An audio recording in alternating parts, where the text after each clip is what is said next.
All right, we are to the consent calendar. Let's go to action item 13.1, contracts. I know we have Member Carey. Are you online? Yes, I got Yes. your text. Do you, you have something to pull? I would like to pull that particular contract as Vice Chair. Okay, let me pull up the list of contracts. I can't use this computer. Jen, can you pull up the list of contracts? I can't on this computer because it's the. Yeah, I know, but I don't know you don't happen to know the item right in front of you, do you? It's number 1. It's the contracts, right? It's just one, pull Yes. one. Yeah. Oh, he's pulling, okay. Well, you pull all the contracts and then, Thank you. my All right. apologies. Scott, Deputy Jones is exactly right. I need to take a breath. Okay.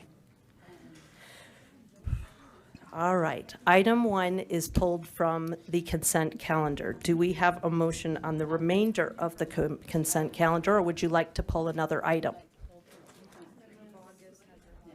So we are pulling. If that was directed to me, Vice Chair, no. No, we've got your item pulled, and now I'm asking for other items from the consent agenda if other members want them pulled, and then we'll return to them. I would like 1310 pulled. Someone had one over here. Oh, no, sorry. Member Bogus? I'd like 1.2, 1.5, and 3.0. 1.2, or 13.2. Oh, sorry. 13.1.2, 13.1.5, and 13.3. Your contracts. We've already pulled the contracts. I'm asking if there's anything else on the consent calendar. 13.3. 13.3, okay. I would like 1311. Okay. Yeah, just that. Okay, so we are pulling 13.1, 13.3, and 13.11. Okay. Do we have a motion on the remainder of the items? Board member, hold on, where are you? Board member- Davis. Yeah, Board member Davis? hold on. There you go. I move that we shorten item number 2 in the study session tomorrow from 1:30 to 4 to 1:30 to 2:30 and postpone the rest of the agenda items from today from 2:30 to 4 tomorrow. Hold on, I need to get that motion and I don't have it. We don't have a, do we have a typer?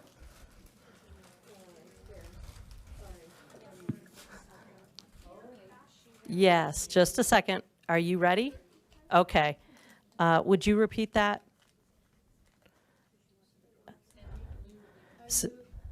We'll turn you back on if you hit your button. I move that we shorten item number 2 in the study session from 1:30 to 2:30 and postpone the remainder of tonight's agenda items to be done from 2:30 to 4 tomorrow.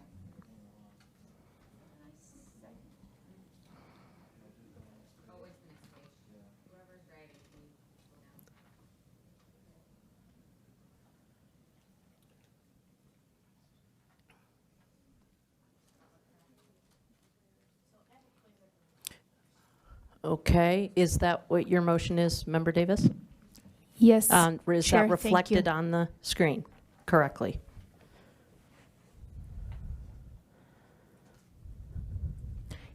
Yes, I mean, we're currently scheduled to end at 4, so 2:30 to 4 would move today's items to that section. Okay.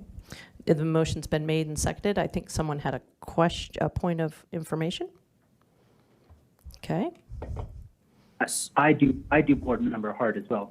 Okay. Okay, just as, So for clarity and consistency, the last time a motion like this was made, there was this big, huge hubbub and 20 minutes of discussion, and then it was finally ruled out of order because of OPMA and publication issues. That's, would,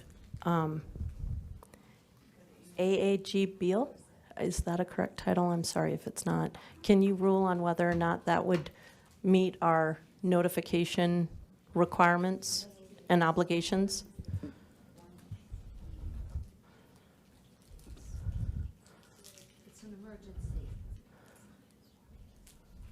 We can. Oh, you're green. You agree it's okay? Okay, so it is a violation of public bodies shall not give less than 24 hours notice of each meeting.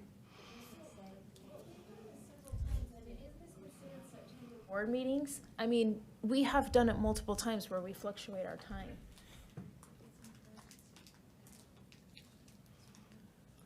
It's okay if you don't, I mean, I'm gonna. I just have concerns about violating open meeting act. Or, yes. We can do an emergency, but does this qualify as an emergency? What? How is it? How?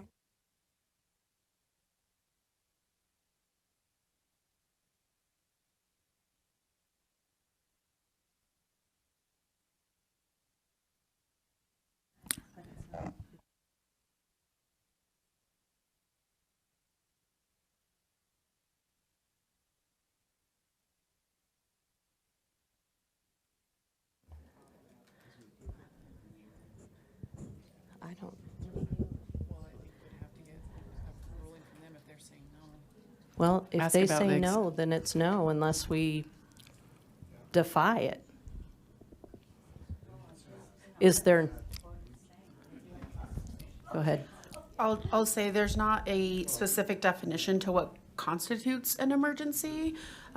It would be an attempt is made to notify all members of the public and a majority of the members approve the meeting, but there's no specific definition as Of to an emergency? of an emergency. Okay, I would like to hear the question that member Carrie? Carey has, please. Member Carey? First, thank you. I would just like to say I support, I think it was Board Member Davis's application, her motion, but my question was, are we carrying all the items, including the ones that were pulled? Or would it be hearing the ones that are pulled today and then everything else tomorrow, or everything remaining till tomorrow? She would, from what I understand, she's postponing everything, meaning we stop right now and we postpone everything. So, does that answer your question? It does, and I would defer to Board Member Davis, so if she has an emergency, I would support that application. Do you have an emergency? Can you make an emergency? Unfortunately, yeah, I feel like we need to be, I will say, in some cases, there are people who have medical issues and you didn't see, and I don't care, I can, sorry, she's not on her mic. yeah, you're not on your mic. Okay, here's the problem. We just had an open meetings issue come before us, and we had to really look at our practices. We have attempted all day to shorten this meeting, and the things that needed to be talked about needed to be talked about. To delay it is a violation of Open Meetings Act per our, on advice of our own legal counsel. So I understand the problem. Point of clarification, Yes. May I direct a question? No, you can direct it to me and I can. I believe what I heard her say was moving it to tomorrow is a violation. Postponing it to a duly noticed meeting is not necessarily a violation. That is correct. Well, I mean, I don't think she said that, but I think that's true information because you'd be able to notice it. Correct, yes. It's just that Yeah. we shall give 24 hours notice. Right. The option on the table then would be a meeting on Monday or some other time. This body is going to have to come to grips with the fact that our meetings go too long and figure out a way to solve the problem. Because we do not make good decisions the later it goes. So we know that, that it's a problem. So we need to come up with a solution. The motion on the floor is not consistent with open meetings. Do we have another motion? Well, we have the motion that's already there. Well, we can't, it's, Oh, yeah, you're asking if we Yeah. can move the consent calendar items. we can, what I'm saying is we can't make that motion if someone wants to. Be moving on, unless someone else has another motion. Okay, unless somebody has another motion, we are moving on. You want to make a different motion?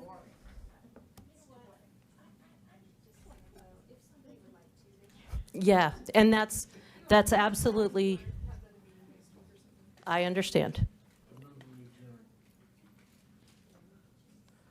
Oh. Oh, that doesn't solve the problem, board members. I get we can't discuss that really right now because it's not noticed. Well, yeah. Motion to adjourn is not debatable. It is not debatable, so you move to adjourn. I guess leadership will figure out when we meet again. If you have any ideas, We have to vote. we to do adjourn. have to, but I'm going to say this before we vote. If you have ideas on how you'd like this problem solved, rather than just showing up and making an even longer meeting, please let leadership know. I've sent in 7 solutions. Thank you. You're welcome. So we now have a motion on the floor to adjourn. That motion is non-debatable. All in favor of adjourning, raise your hand. Aye. Okay, so we've got Member Carey, Member Klein, Member Davis, and Member Straight. All opposed? Raise your hand. That's everybody else. I'm a no. You're a no? Okay. Moss is a no.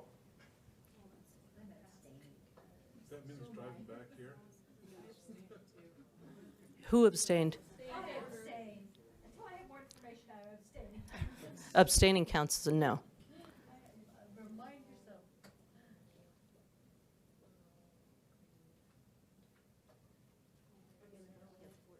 It only has 4 yeses. Okay, we're moving on. We have 13.1 pulled, 13.3 pulled, 13.11 pulled. Do we have a motion on the rest of the agenda items in consent calendar? Member Booth. I move that we approve all the remaining items on the consent calendar. Second, we have a motion and a second. All in favor? Raise your hand. Members online? Would you like to vote? We are going to have to do a roll call. Board Member Carey is yes. Moss, yes. Okay. Okay. Member Bogus? No. Member Booth? Yes. Member Klein? No. Member Davis? Member Earl?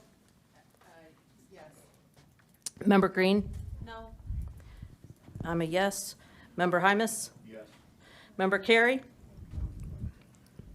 Yes. Member Lear? Yes. Member Norton? Yes. Member Reel? Yes. Member Straight? Oh, yeah. Member Wood? Yes. Member Chair Moss? Chair Moss? Yes. Yes. Okay. All right. Okay, So back to contracts. Yep. Is there any, oh, there was one particular contract. Yeah. So, okay. Of the contracts, now we need to pull the contracts. Let me get in. Get them up. Member Carey, you wanted to pull item 1, contract number 1? The Egypt, yes. That would be number 5. Okay. Are we pulling, anybody else pulling a contract? Number 2. Any others to be pulled? Can I get a motion for the remainder of the contracts that haven't been pulled? Motion made, second? Second. Thank you. Motion made and seconded. All in favor? Remember, the motion before us is to pass through affirmatively the remaining contracts besides 2 and 5. Member Bogus? No. Member Booth? Yes. Member Klein? No. Member Davis says, Vice Chair Earl? Yes. Member Green? No. I'm a yes. Member Hymus? Yes. Member Carey? Yes. Member Lear? Yes. Member Norton? Yes. Member Reel? Yes. Member Straight? Yes. Member Wood? Yes. Member Moss? Yes. Thank you. That passes with a vote of 11 to 3. Yes. So is someone tracking the motions that are being made? Yes. Yep. Yeah, we got it. You worried about, I'm going too fast. It's fair. Yes. We're returning to contract 2. Member Carey? Contract 5, I'm sorry. Yes, it's, oh, Go forth. Go forth. thank you. I appreciate it. I would like just to speak to this in that HB 61 on school safety directed the board to issue an RFP to obtain a firearm detection platform. Our staff performed admirably, and they did exactly as they were directed. And they issued the RFP, and only one company responded to that RFP. I had the opportunity of meeting with our security, with Rhett, Deputy Superintendent Norman, Scott Jones, and others yesterday on a video conference attended by Chair Moss and Board Member Bogus. And my reservations regarding this particular company are born as follows, which is the way that the firearm detection software platform works is that if anyone brings a firearm into a school, the camera system would detect the firearm and alert the police, alert the school, and any other party that you want to build into this network. My concern with this particular software is that, one, it only detects non-concealed firearms. So you would have to be brandishing the firearm and walk into the school with the firearm in a, I'm going to say fire position, even though, there's other ways to do it. But even if you had that firearm in a holster, it would not detect it. Arguably, if that firearm were slung over your shoulder, it would not detect it. The other concern I have is that the software, as every piece of software, it makes mistakes. And this data, again, through no fault of the staff, because we didn't ask them to get this, because they were just charged with what the statute required, which was issue an RFP. The false positive rate, meaning where the company identifies the presence of a firearm. Mike, we have mics on and somebody is chewing. I've got about 3 text messages and I don't know who it is. I looked around. It could be me. They were like they couldn't hear. So there Go ahead, Member Carey. it seems to be an acceptable, there seems to be an acceptable false positive ratio in that the number seems to be insignificant. But again, we've done no research to determine whether 1% is extremely good at making mistakes or 1% is abnormally high. And we don't know that because we weren't charged with doing that research or finding that information out. And my last concern is, and I don't want to get into the numbers because I believe these were provided to Rhett and Deputy Superintendent Norman, if not confidentially, at least not in a way that I think should be shared publicly. But the way the software works is that apparently you have to identify and upload a particular firearm into the system for it to be detected when it's brought into the school. And so it's not like, oh, we know what a gun looks like, and if you have an object that looks like a gun, it will detect it. It's my understanding, again, from the information that no, it has to be that specific firearm. And if that specific firearm has been uploaded into the system, it will detect it with that measure of accuracy that the company gave us. I was surprised at how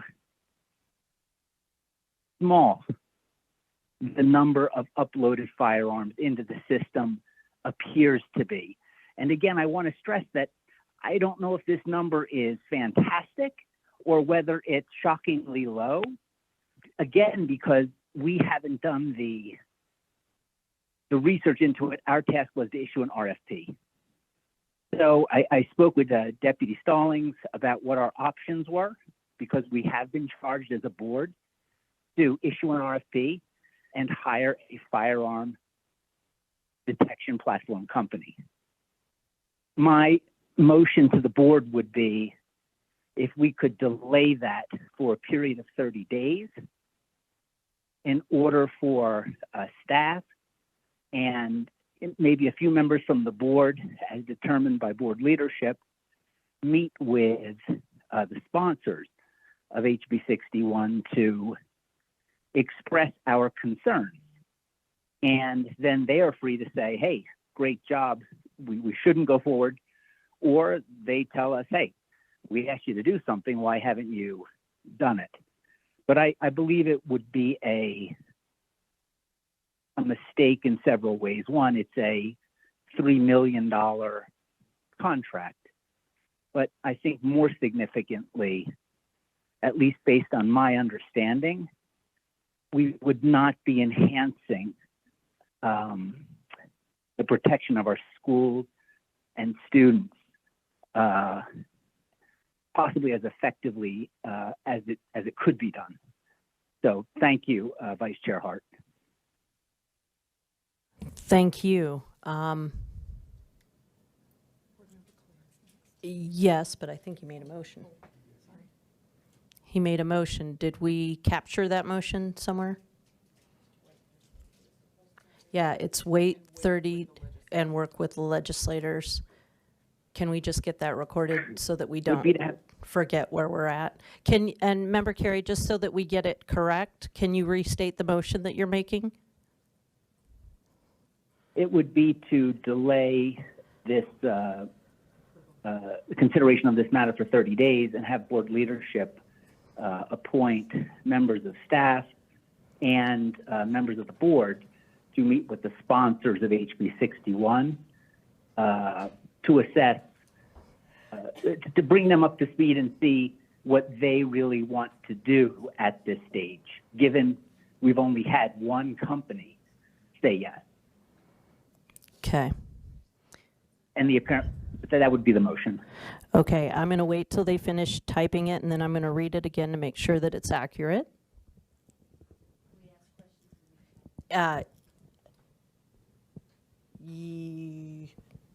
No, I think they're done.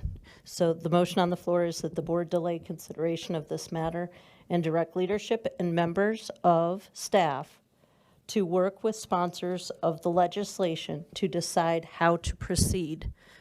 Do we have a second? We have a second from Member Wood. Now, we can, I see you're up, Member Lear. Okay. I'd like to ask an appropriate chair. I'd like to direct a question to the appropriate staff member to see if, or ask you to direct that to the staff member, to see if this is something that the staff supports, the Okay. motion. Is any staff willing to or prepared to answer that question? Oh, Rhett's here. I didn't see. I'm not, Superintendent Dixon, would you like to take that one? Thank you, Madam Chair. If I may redirect to Board Member Lear. Board Member Lear, the way you asked the question of wondering if he supports the motion, I'm concerned about that kind of burden on staff. Could you reframe it into what you want him to address directly? I don't feel prepared to Talk evaluate. into your mic. I don't feel prepared to evaluate this on my own. If this is something that, if staff shares Board Member Carey's concerns, then I would be prepared to support the board member's motion. But I need to hear if the experts on this issue also support this concern. Okay, if I may, Madam Chair, then I would ask Board Member Lear to reframe her question, and not one of support, but one of any additional clarifying information that he may have to add to the conversation. I'd like to hold on that for just a second. I have some questions that are clarifying that we might be able to ask more direct. I'm just Sure. that's very fine. concerned about. I don't want to put anybody in an awkward Right, position. right. Heaven forbid, but go ahead. This is legislatively driven, and Right. so the clarification that I would like to make is this is optional, correct? But it's an optional, the LEAs aren't required to use this software, correct? That, will you please, if you're comfortable, you only have to, you got to hit your talk button. Now, ooh, hit it again. Me? Now we can. Okay, so Rhett Larson, School Safety Specialist. That's correct. This is optional. This is a competitive grant. And out of the $75 million that was allocated for one-time funding for school safety and security, $3 million of that was carved out for the firearm detection software. Okay. Member or Deputy Superintendent Jones, would you like to add to that answer? No, ma'am, other than he answered your question Okay. spot on. Okay. We have some other questions, and I do understand, Member Lear, yours is in the hopper. I'd just like to nail down some nuts and bolts before we, okay. Member Klein? So I just have a question about the fact that it's a competitive grant. I don't know how do you compete for this? What is in the rubric that makes one school more qualifying than another? Do they have to, it seems like a strange perverse incentive to make your school less safe in order to get something. Okay. Is that how it works? What is in the rubric to qualify in this for this competitive grant? So the question is, how does this get to the schools? Yeah. So there was only one, the competitiveness of the grant, there was only one company that replied to the RFP. But this is a question about how it gets to the classroom. Or what schools get it? Yeah. Okay, so Rhett Larson, School Safety Specialist. So there were other folks that had applied. This vendor specifically is the only one that met all the requirements given to us in statute of what to put into the scope. And with your question, or with the question, Chair, The application and rubric would be similar to what we've done in the past. We have not moved forward in this process until the board approved this contract. But what it would be is there would be parameters more so of asking LEAs to think through, if they do implement this. And really it's up to them to determine if they want to apply. But some of those parameters would be, do you have cameras in your system? Because again, there has to already be an existing structure for this technology to piggyback on. We'd also ask LEAs to think through what that would mean for them as far as policies they might need to implement, because we are talking about weapons detection software. And talking with one LEA specifically who has already done this, they've had to think through, okay, additional security and support. So all of that would be part of the application for LEAs to think through if they wish to participate in this grant application process. Does that answer your question, Member Klein? Oh, My question was, are schools going to be competing to be the most crime-ridden in order to bump themselves to the top of the list as far as qualifying? Is that part of it? Are they looking at crime statistics or racial demographics for a school? What is it that qualifies the school besides the pre-existing infrastructure, which many of those schools that might need it may not be the ones that have the existing infrastructure? Right. So Deputy Superintendent of Operations, this part, and Rhett can correct me if I'm wrong, part of the process is they have to do an assessment. They have to assess what their capabilities are, their shortfalls, all of those that type of information will actually, in my mind, so this is my own opinion, be the determining factor on whether they choose to exercise this contract or not. It's not a mandatory contract that they have to use. When they apply to us, they could apply for the money for other systems or other aspects too. Is that right? Or for that, go ahead. Yeah. okay. Did you want to add specialist? It's not, there we go. So if they're Rhett Larson, School Safety Specialist, so there's two grants that will be available. The $72 million that is available now for LEAs to apply for, they have to have a building safety assessment to determine their needs to write for that grant. For the $3 million, yeah, for this one specifically, the assessment is not part of that. However, we could write that in as part of the application and rubric. We're not necessarily looking for crime rates, but rather we want LEAs, if they wish to participate, to know what the requirements are, which is making sure they have the, again, the cameras, because this is not to provide cameras to the school. So that would be part of the mechanism of looking at the application. Does the LEA have the resources? And then, so that would be part of that. And then there would be additional conversation amongst the School Safety Center collaboratively as we develop the application and rubric. What does this look like? But again, we want to make sure that LEAs are being set up for success if they want to implement this. But again, we have not built the application or rubric yet because we wanted to wait until the decision of the board on this contract. So a follow-up to that, this is not the application that's due like tomorrow that I'm supposed to be turning in? It's not already an application? Can I, Yes, so Rhett Larson, please. School Safety Specialist, the September 15th, Yeah. that's the $72 million grant.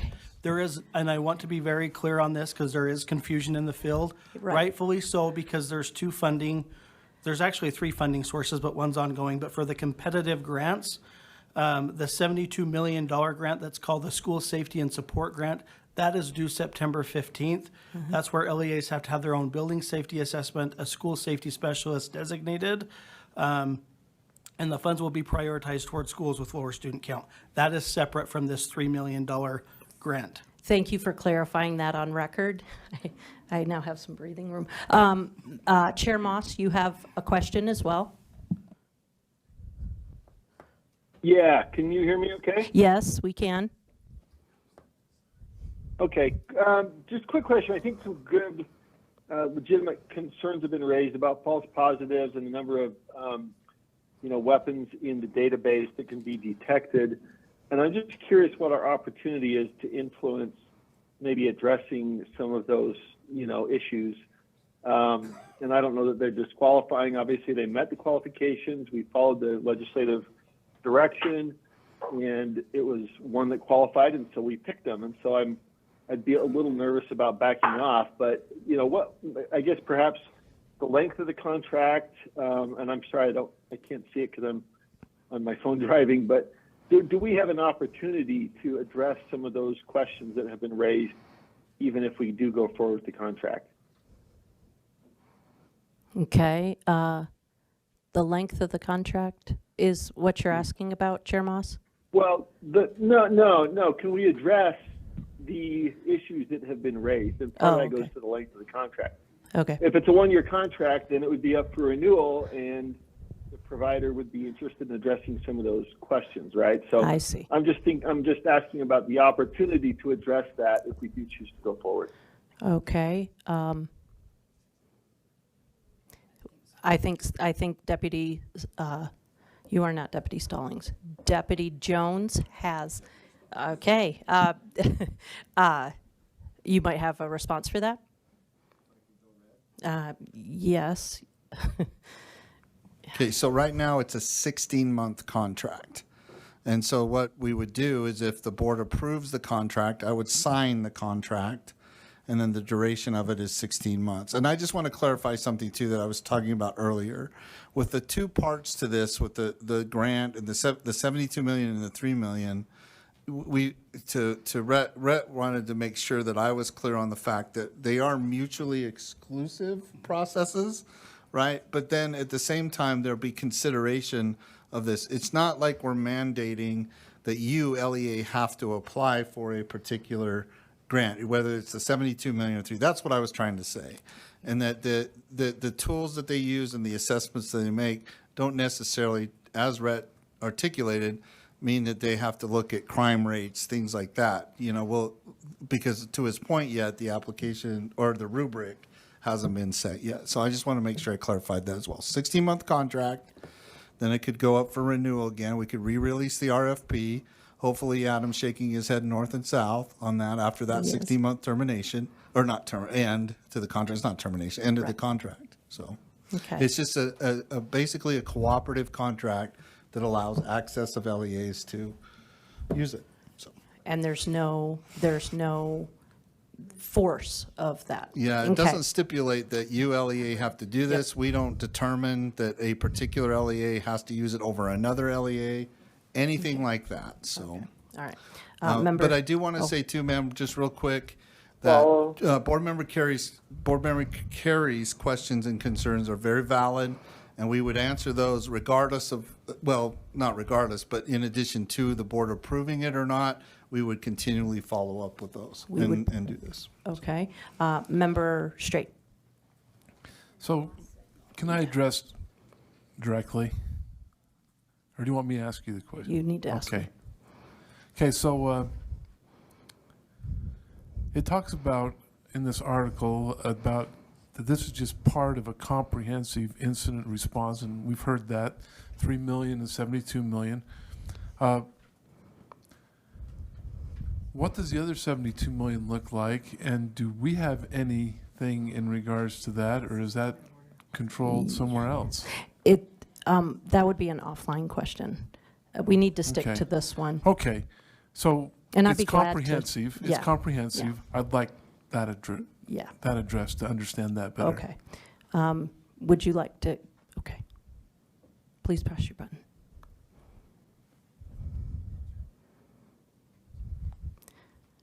Just quickly, could you talk about how it's comprehensive? Yeah, Rhett Larson, School Safety Specialist, and I'm sorry, I took the question as, can we follow up with him later? I'm happy to answer the questions now if you want me to, but I'll leave that up to you, No, Chair. let's follow up. All right, so with the 72 million, Oh, well, let's follow up later. sorry, thank No, you. you're good. I'm sorry. It's late.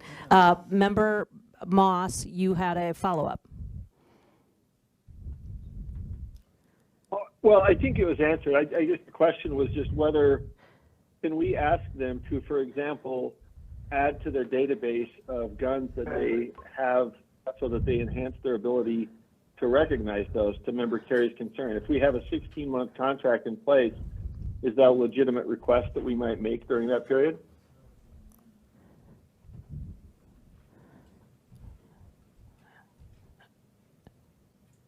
Go ahead, Deputy. So the, Madam Chair, the answer to Chair Moss's question is yes. However, that would take an amendment to it. So, you know, to get with the vendor and ask that question, and if they say yes, we could amend the contract accordingly. So, And would that need to be done now? not necessarily. You could, the board could vote to pass it. I would sign it. Then you would direct that, like, you could make that a condition upon my signature on the contract, that, you know, we pursue an amendment along the lines of what Board Member Moss is describing, Can we or just- any others for Sure. that matter. Can we add to the list of questions how they manage 3D printed guns? That would be just a question. All right, Member. Sir? Okay, Member Bogus? Thank you. So first of all, I would like to second the motion because I don't think that ever got done. Oh, I think- But secondly, I just wanted to thank you guys for your time the other day. It was very enlightening. And I won't bring all that we discussed onto the public record. I don't know that it's necessary. But I do think that there's enough of that discussion warrants delaying this 30 days to figure it out. I think there was so much there that we just don't know, and they're good concerns and good questions, and we want to do it right and make certain that we have a tool that, you know, at the cost of $3 million, that it works and that it does what we want it to do and keep our kids safe. And then I have one question as a follow-up to Chair Moss, and that would be, would an amendment such as his, like uploading firearms to detect, is that going to cost us more than the contract is now? Or is that just going to be an amendment and not cost us extra money to upload images of new weapons? Is someone prepared to answer that one, or is that one you? Oh, I apologize. Director? Director Hurd?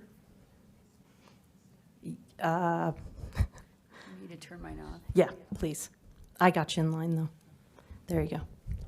Yes, Adam Hurd, Director of Purchasing and Contracts. So actually, as Deputy Superintendent Jones was speaking, I was reviewing the contract, and I actually don't know if it would actually require an amendment to ask them to do that.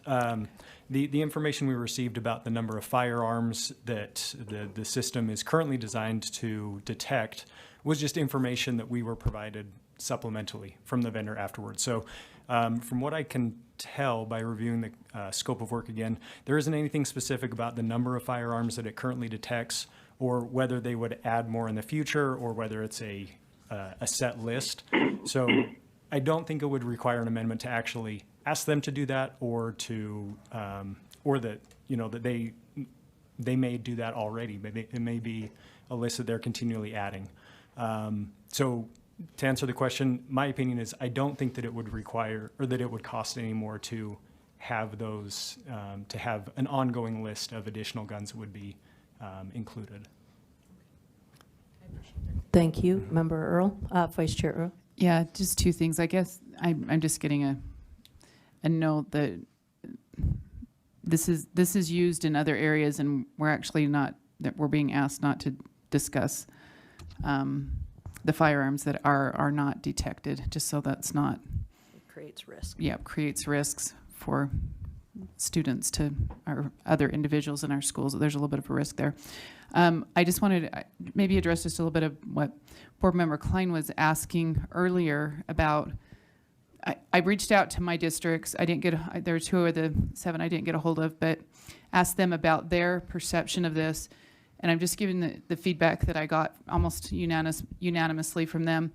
They said that if firearm detection is not the best, sure, we can get that. They said the best preventative is people with relationships and understanding students. It doesn't matter what kind of firearm protection you have.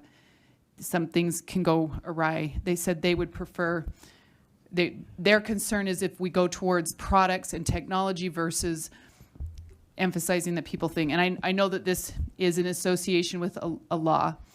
I don't know that, I don't know, maybe they will. Most of my districts, it sounded like we're not interested. I think you're thinking maybe people are going to, maybe escalate how many incidents they're having. I think it's the opposite, at least in my area. Maybe yours are different, but they have concerns with people that have concealed carry. They have concerns with it being rural areas and the impact there. There's a number of concerns, how accurate it is. Those are concerns that they have. So I guess I would speak for this to get some greater clarity. And I don't know that everyone's clamoring to get this in their schools. There may be some because they have consistent problems with firearms coming into the school, and they may have a significant need versus others. So those are my comments. Member Klein? I just have other questions about the contract, and if this passes, then maybe I can just address those at that point and make it part of the conversation, or I can, talk about those here if you want. Let's move to a vote then, unless I see one of you. Deputy, do you have? Okay. All right, let's move to a vote on this. The amendment is that the board delay consideration. This is actually not an amendment. This is the motion. No, it's just a motion. It's the only motion that's been made. That the board delay consideration of this matter and direct leadership and members of staff to work with sponsors of the legislation to decide how to proceed. All in favor, please raise your hand. We need to do roll call. I'm sorry, we've got online members. Member Bogus. Yes. Member Booth. Member Klein. Member Davis is not here. Member Davis, did you join us online? Vice Chair Earl? Yes. Member Green? I'm a no. Member Hymas? Yes. Member Carey? Yes. Member Lear? Yes. Member Norton? Yes. Member Reel? Yes. Member Straight? Yes. Member Wood? Yes. Member Moss? Yes. Okay, that vote is 13 to 1. That passes. All right, the other item that we have from the consent is number 2. Can someone get that up on the screen? Thank you.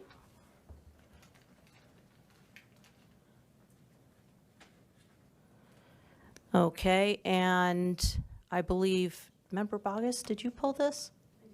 Could you, would you be willing to speak to why you wanted this pulled? Let me, there you go. Thank you, ma'am. So I pulled this for discussion for manifold reasons, and I still, Deputy Superintendent Jones, I apologize. May I direct a question really fast? I am sorry. Can you direct a question to who? I would like to ask Director Superintendent Jones a question. About item? I want to know the technical term for when you have a pass-through contract. I know he gave it to me the other day. I just want to make certain I'm using correct language. Can you or Director Hurd answer pass-through? Hold on, I have to. Sorry. Is it a subcontractor? I guess I. So are we still, which contract specifically? We have are moved to still- contract 2. 2, okay. Yeah. Would you like to speak on that?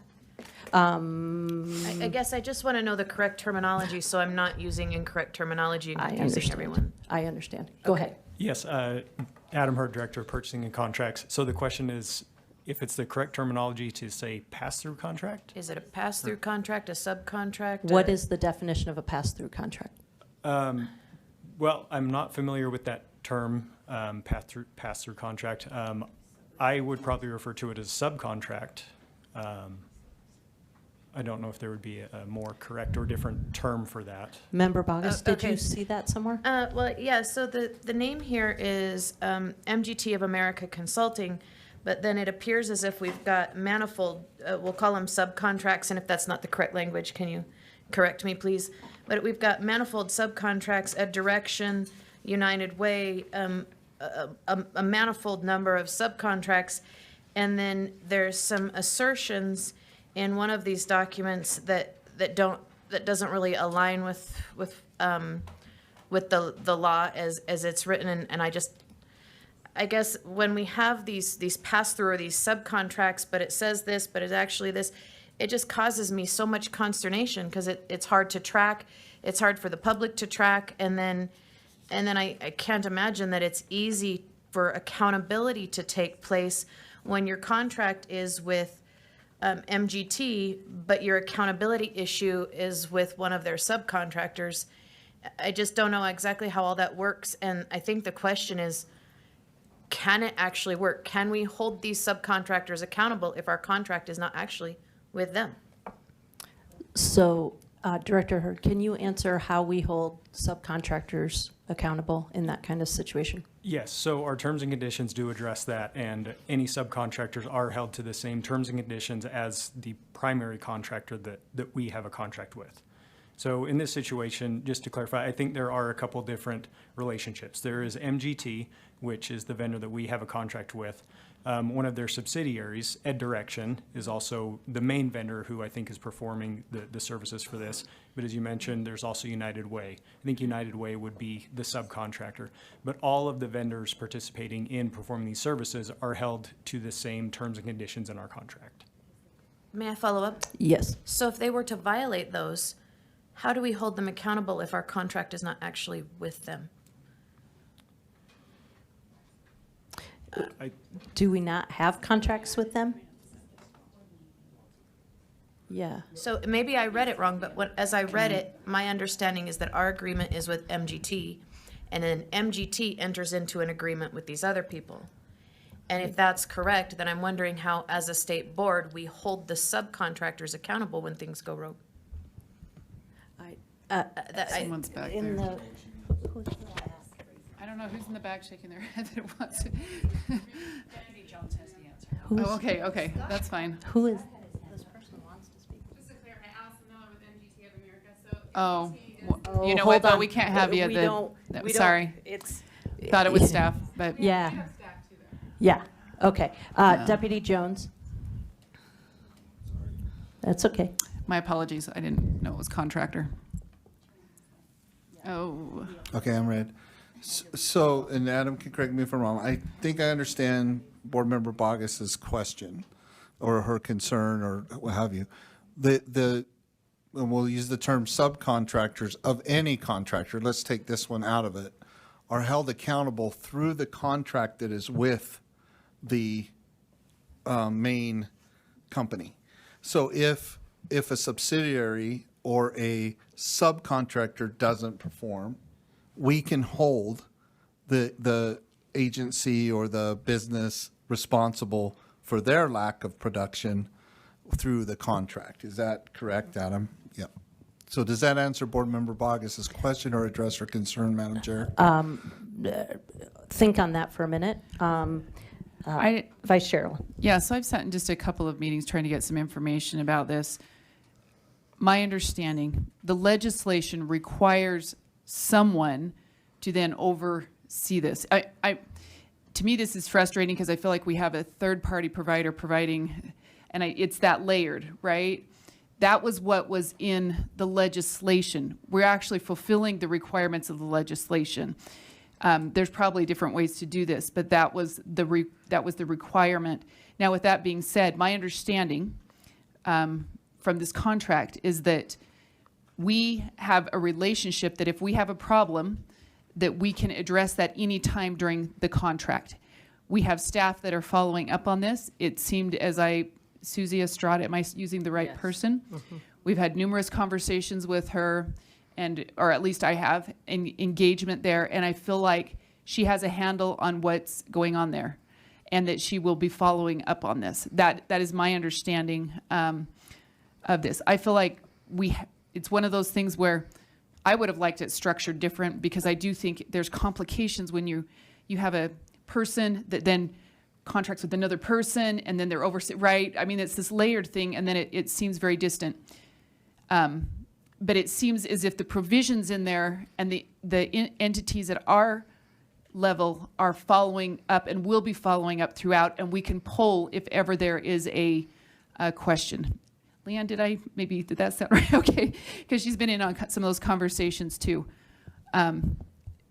We are fulfilling the end of the obligation. You can decide whether you want, to move forward with this or not. I think there is clarifying language put into this to make sure more of it got to the end of the row. That was the concern, that it was actually getting to do what we think it's supposed to do, which is that coordinating with communities.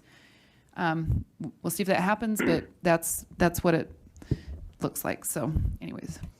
Okay, Member Klein?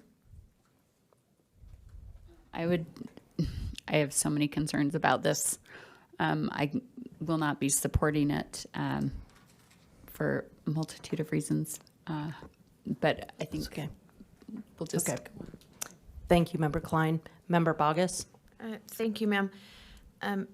Just very quickly, if we can come up with a word for that, I would love it, because I constantly am trying to figure out the word.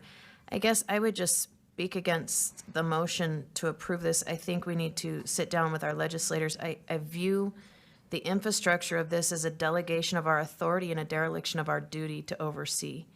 And so I just have so many issues with how it's structured and the accountability pieces. And I understand what you say, and I appreciate you clarifying. I really do. This is not an arrangement that I can support. Thank you. Thank you, Member Bogus. Member Lear? And I have a question that you can direct, or I'd ask you to direct to either Mr. Hurd or Scott. Okay. And that is, do they feel like there are adequate controls in this contract as it's written that we can benefit, the students of Utah can benefit to the best possible ability? Is this written tight enough that they feel like there are adequate controls? Would one of you like to answer to the controls? Yes, I feel there are adequate controls in place. Like we've said before, we're using our terms and conditions that we've vetted, that we've gone through the legal review process with our AAGs, and we do have protections in place to ensure that the scope of work is fulfilled. And if there are any complications with that, or if a vendor isn't performing, we do have avenues in place that we can address that, to either hold them to that or to terminate the contract early if necessary. Thank you. Thank you. Member Wood? I just wanted to speak to this. We had multiple meetings within the last month. The initial one that Vice Chair Earl set up was with Senator Milner to converse with her and let her know our concerns. And to be honest, we were told to do our job. And so there was no changes going to be made at this time.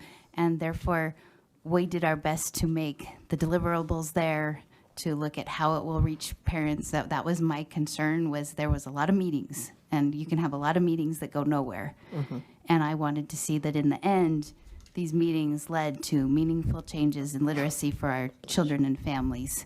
And I believe that those were put in, and now we just have to do our job. Thanks for attending those meetings. Thanks for setting up those meetings. Member Klein?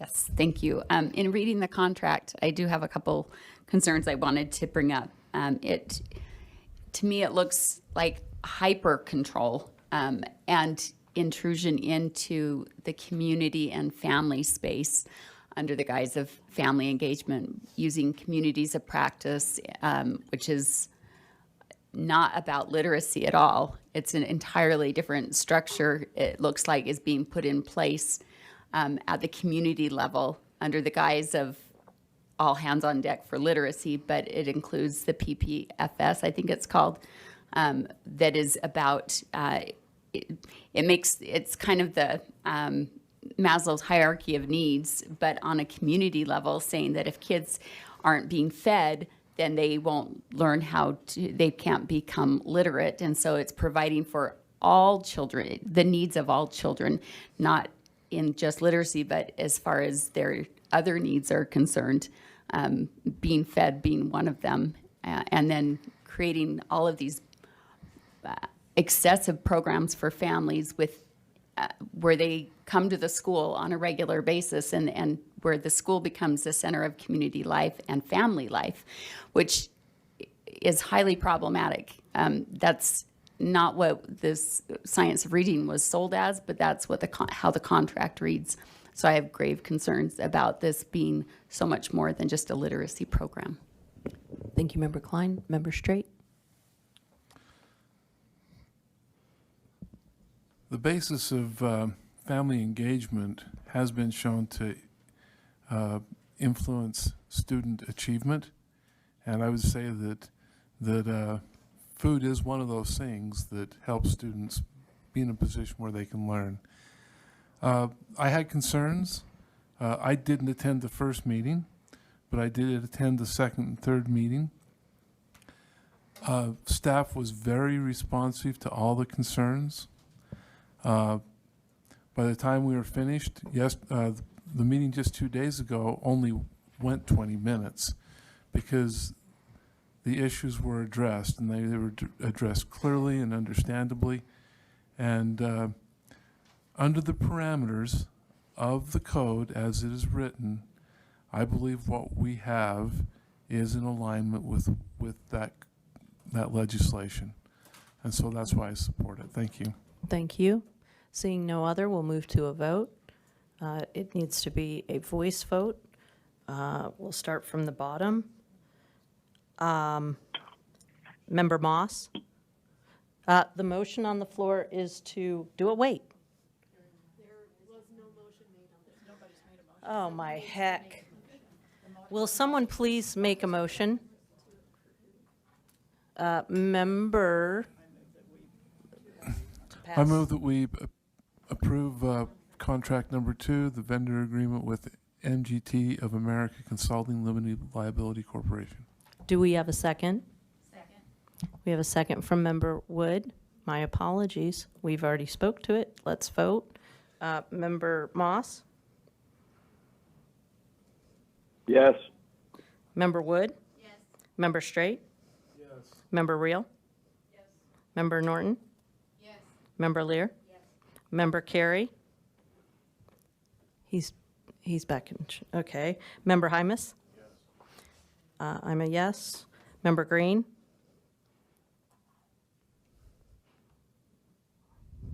I'll come back to you. Member Vice Chair Earl? Yes.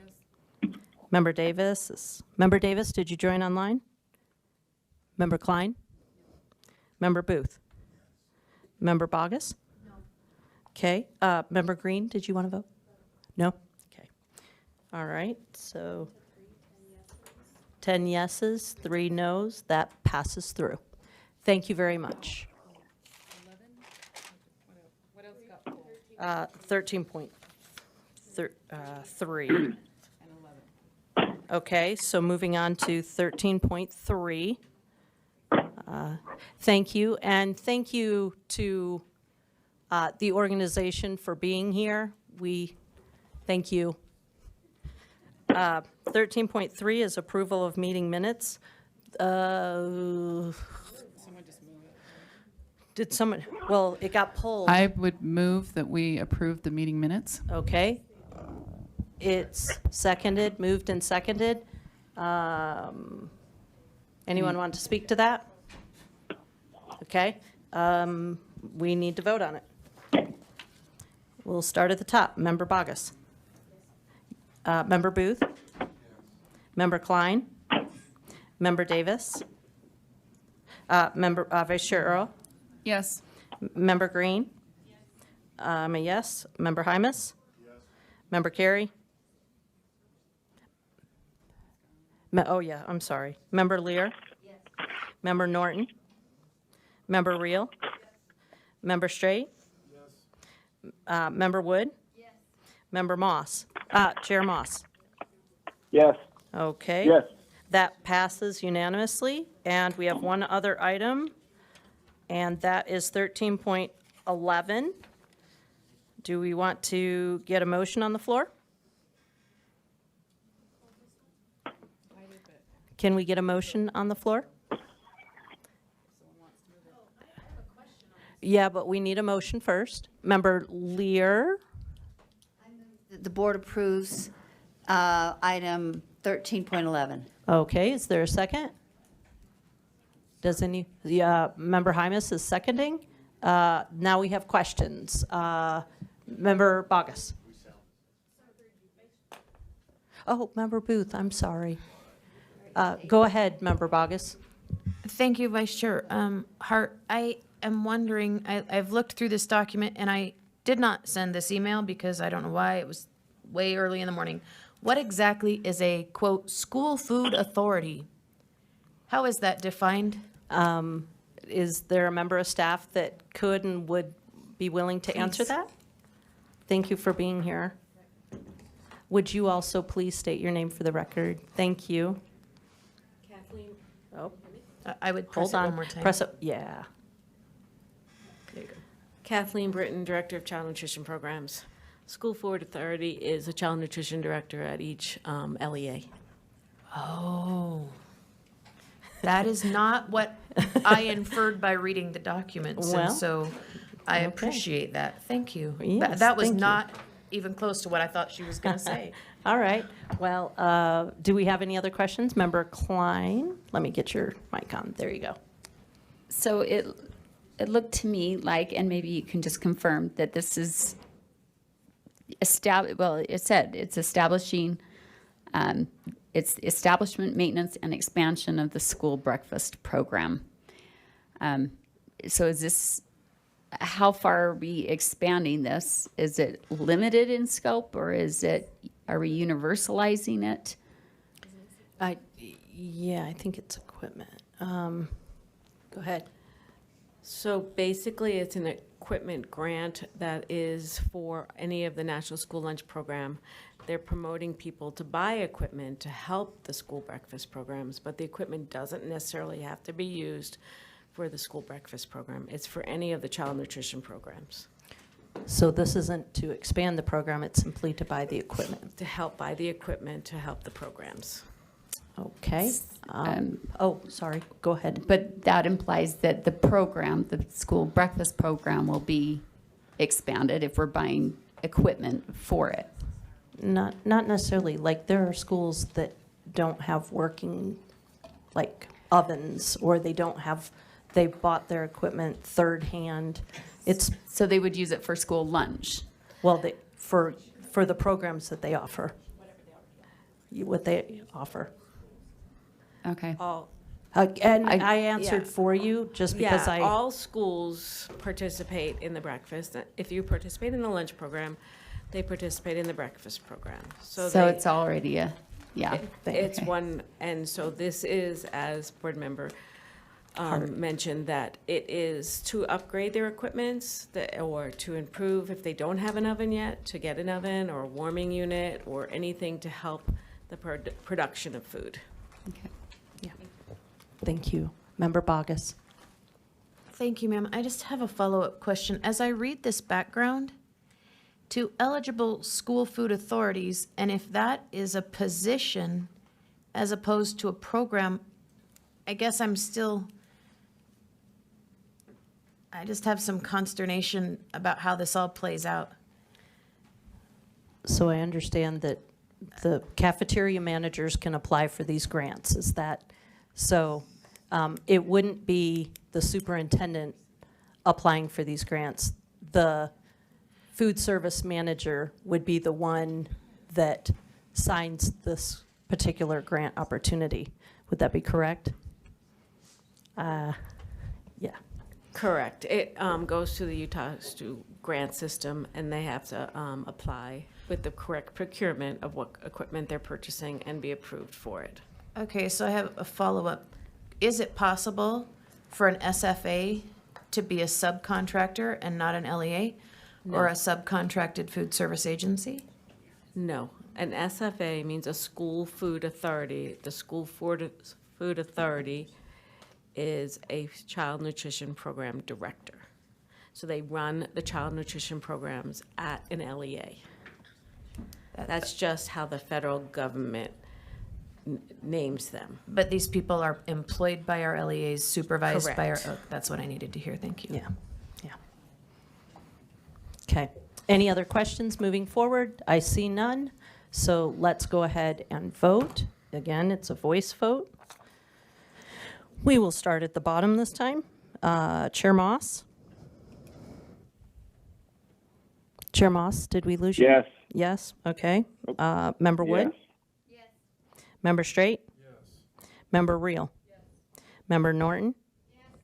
Member Lear? Yes. Member Carey? Sorry, he's been excused. He's at another meeting. Member Hymas? Yes. I'm a yes. Member Green? Yes. Member, Vice Chair Earl? No. Member Davis? Member Klein?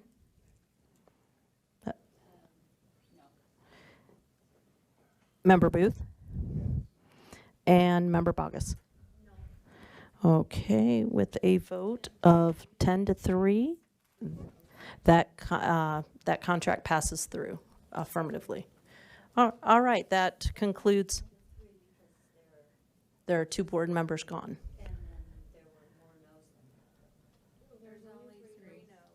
Three no's.